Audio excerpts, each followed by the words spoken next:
தாத்தா, எங்க தாத்தா மூலையில் இருக்கிறீங்க? எங்கேயோ ஒரு மூலையில் இருக்கிறீங்களே. ஆம் சொல்லுங்களே. Okay okay. அதான் இந்த மனிதனை பற்றி எல்லாம் சொல்லுகிறார்களே, அதை பற்றி எதாவது கொஞ்சம் சொல்லுங்க தாத்தா. எடுத்து விடுங்க தாத்தா. என்ன சொல்ல வேண்டும் தாத்தா செல்வங்களே? படைப்புகளிலேயே மானிட படைப்பு மிகவும் சிறந்தது என்று சொல்வார்கள். அது உண்மையும் கூட. நமது மூதாதை பாட்டி ஒலவையார் அப்படின்னு நான் படிக்கும்போது சிறு வயதில் இதை படிடான்னு என்னுடைய ஆசிரியர் சொன்னார்கள். இந்த ஔவையார் படத்தை காட்டிவிட்டு ஔவையார்னு அதில் எழுதப்பட்டிருந்தது. என்னை அந்த வகுப்பு ஆசிரியர் என்னை எழுப்பி இதை படிடா, அந்த இவருடைய பேர் என்ன அப்படின்னு படின்னு சொன்னோன்னே நான் ரொம்ப உஷாராக ஓ லா ஒலவியார் ஒலவையார் சொன்னேன். ஒரே சப்தம் வகுப்பறையில். அதோடு வாத்தியாரும் சேர்ந்து சிரித்து விட்டார். என்னடா எல்லாரும் சிரிக்கிறாங்க? இதை படிக்க சொன்னால் நான் எழுத்து கூட்டி கரெக்டாக தான் நான் படித்தேன். ஓலா வியா வையா வலுவையார் தானே படித்தேன். ஏன் எல்லாம் சிரிக்கிறாங்க சொன்னேன்னு அப்புறம் அந்த ஆசிரியர் அமைதி அமைதி என்று சொல்லிவிட்டு மாணவர்களை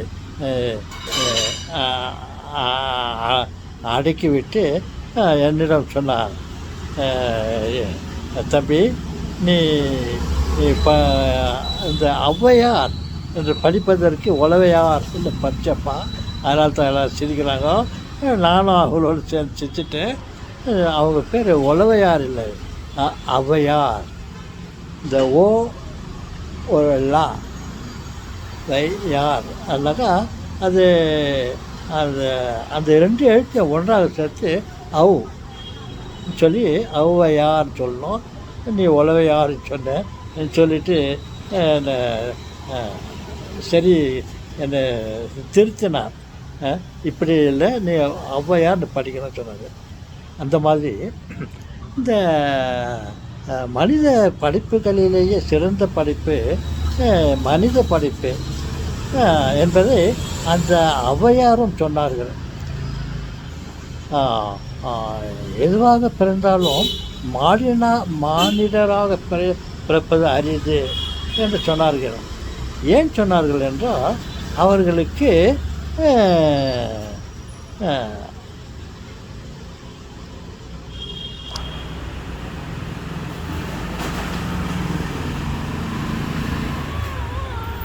ஐந்து ப்ளஸ் ஆறு 5 ப்ளஸ் 1 6 அறிவு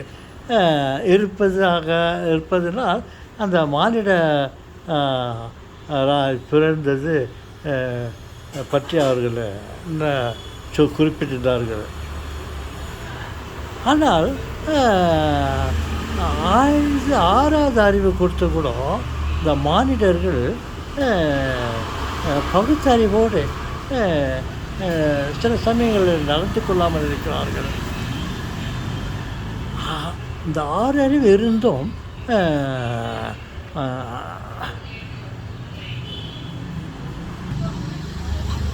5 அறிவுகளை கொண்ட படிப்புகளைப் போல நடந்து கொள்கிறார்கள். அப்பொழுது அந்த 6வது அறிவு இருந்து கூட அவருக்கு மனித இனத்திற்கு போதவில்லை என்று நான் நினைக்கிறேன். ஏனென்றால் பல தவறுகளை செய்கிறார்கள். மனிதனை அன்பு செய்ய மாட்டேங்கிறார்கள். மனுஷன் ஏமாத்துறான், சாப்பிட்றான், மனுஷன் சாப்பிட்றான்டா அப்படின்லாம் சொல்கிறாங்கல்ல, அது சரியாக தான் இருக்கிறது.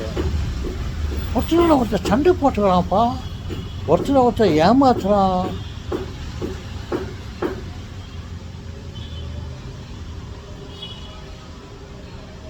ஏதோ ஒரு பிரச்சனைகளையும் சுமூகமாக அதை கையால் அவனுக்கு அந்த ஆறாவது அறிவு இருந்தும் அவனுக்கு போதவில்லை என்று நினைக்கிறேன். ஒருவேளை 7வது அறிவு ஒன்றை கொடுத்திருந்தால் மனிதனாக இருந்திருப்பானோ என்று நான் சிந்திக்கிறேன். தாத்தா, ஆமாம் தாத்தா, நீ சொல்கிற மாதிரி தான் இருக்குது தாத்தா. ஜனங்கள்லாம் நடந்துக்கிறாங்க. மனிதனாக இல்லாமல் மிருகங்களாக நடந்து கொள்கிறார்கள் ஒரு சிலர் என்று சொல்லலாம். எல்லா மானிடரும் அப்படி இல்லை. கணக்கில் ஏதோ தப்பு ஆகிட்டு சிலர் மட்டும், சில பொறுப்பாளர்கள் பொறுப்பின்றி நடந்து கொள்கிறார்கள். பொது சபைக்கு வருகிறேன் என்று சொல்லிவிட்டு சில தவறுகளை செய்து விடுகிறார்கள்.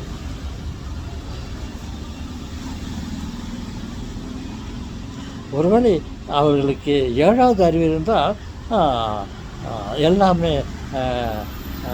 நல்ல விதமாக நடக்கும் என்று நான் நினைக்கிறேன். ஓகே சொல்லுங்களே தாத்தா, அப்போது மனுஷனுக்கு 7வது அறிவு வேணுமா தாத்தா? பரவாயில்ல, இவங்க கடன் வாங்கிக்கலாம். செயற்கை நுண்ணறிவு அவர்கிட்ட இருந்து நம்ம கொஞ்சம் கடன் வாங்கிக்கலாம். கடவுள் பட்ச 6 அறிவே போதும். அந்த 6 அறிவில் தான் செயற்கை நுண்ணறிவு மனிதர்களை நாம் உருவாக்கணும். கடவுள் பண்ணாத ஒன்றை நாம் உருவாக்கியிருக்கிறோம். அவர்களிடம் கடன் வாங்கி கொள்ளலாம். இல்லை என்றால் அவர்களே இந்த ஏஐ அதுவே நாம் கேட்காவிட்டாலும் அதுவே நமது பிரச்சனையில் ஈடுபட்டு நம் பிரச்சனைகளை தீர்க்க அது முயல்வோம். பலவிதமான அற்புதங்களை அந்த ஏஐ செயற்கை நுண்ணறிவு செய்து கொண்டு இருக்கிறது. பல விஷயங்களை அது செய்து கொண்டு இருக்கிறது.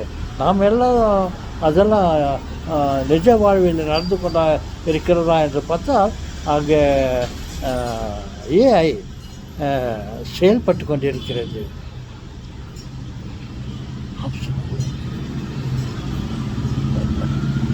நமக்கு இருக்கிற அறிவை போதும்.